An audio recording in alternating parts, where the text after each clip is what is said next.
Halo teman-teman, sebelumnya kita telah membahas ciri dan struktur bakteri.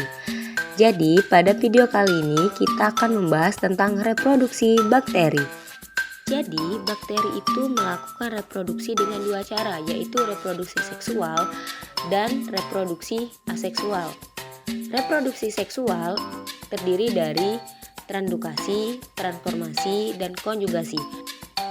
Sedangkan reproduksi aseksual itu terdiri dari pembelahan biner. Mari kita bahas tentang reproduksi seksual. Yaitu ada satu, transformasi. Merupakan peristiwa di mana bakteri memperoleh DNA dari lingkungan sekitarnya. Permukaan sel bakteri memiliki protein yang dapat mengenali DNA dari jenis yang masih berkerabat dengannya, kemudian mentransport DNA tersebut masuk ke dalam sel. Proses transformasi ini diawali dengan bakteri yang berperan sebagai donor DNA yang menganalisis atau pecah. Jadi, pecahnya DNA dari sel bakteri tersebut keluar dalam bentuk potongan primen DNA. Beberapa primen DNA ditarik oleh sel penerima. DNA donor pun masuk ke dalam sel bakteri. Bisa menjadi dua. Jika DNA donor mirip dengan DNA penerima, maka DNA donor akan bersatu dengan DNA penerima, sehingga terbentuknya DNA rekombinan.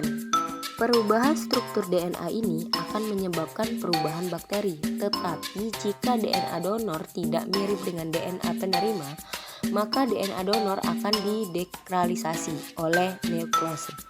Akan tetapi, terkadang DNA donor ini dapat hidup berdampingan dengan DNA penerima sebagai plasmid. Yang selanjutnya ada transdukasi.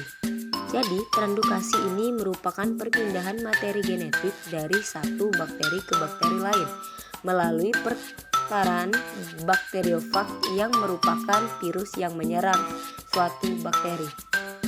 Reproduksi bakteri secara transdukasi ini berkaitan erat dengan replikasi virus secara lisogenik. Jadi, kalian harus memahaminya terlebih dahulu. Replikasi virus.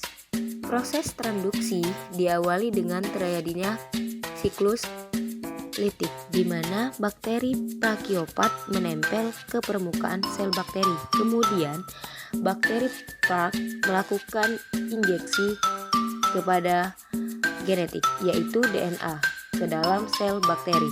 Lalu virus masuk ke dalam sitoplasma sel bakteri. Di dalam sel bakteri, DNA harus mengambil kendali DNA bakteri, sehingga DNA virus mampu mengendalikan segala proses sel bakteri. Kemudian DNA virus akan menggunakan DNA bakteri untuk menduplikasikan DNA-nya. Kromosom bakteri akan menjadi potongan-potongan DNA yang berukuran kecil. Virus kemudian menggunakan metabolisme sel bakteri untuk menghasilkan komponen-komponen virus. Kemudian terjadilah perakitan virus menjadi virus yang utuh. Kepala virus akan diisi dengan DNA bakteri yang dipotong-potong tadi, sehingga bakteriofag mengandung DNA bakteri. Sel bakteri mengalami pemecahan sehingga virus baru pun keluar.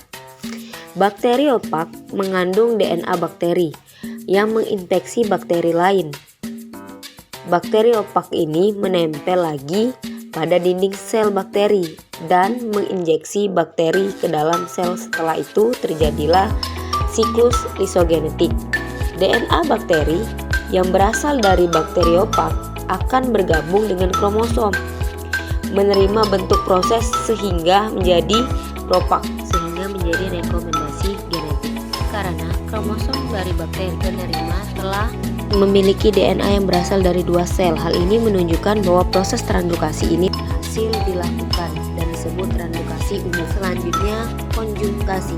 Konjugasi adalah peristiwa transfer bahan genetik berupa plasmid F+ dari suatu individu kepada individu lainnya.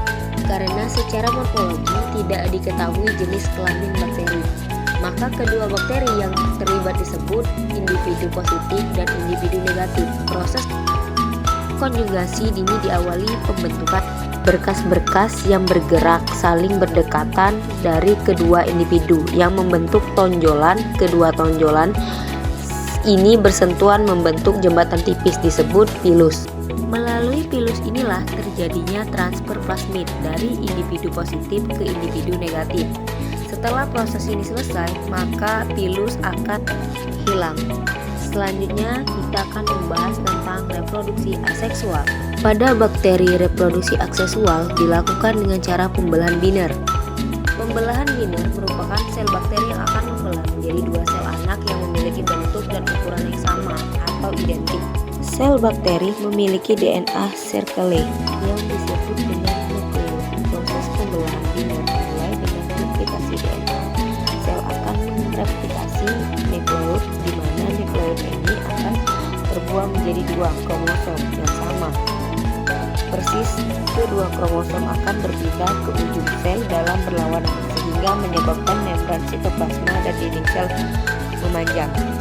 Ukuran sel menjadi dua kali ukuran semula dengan terjadinya pembagian sitoplasma dan bahan nukleus. Dengan terjadinya pertumbuhan dinding pada bakteri ini menyebabkan munculnya sikat atau dinding pemisah di tengah-tengah sel yang disebut sebagai septum. Dengan septum ini terbelahnya menjadi dua sel anak yang identik. Nah, jadi guys, sampai di sini dulu ya pembahasan kita tentang reproduksi bakteri. Kalau teman-teman masih bingung, silakan untuk komen di bawah ini. Nanti kita akan membuat video selanjutnya. Terima kasih, bye, sampai jumpa.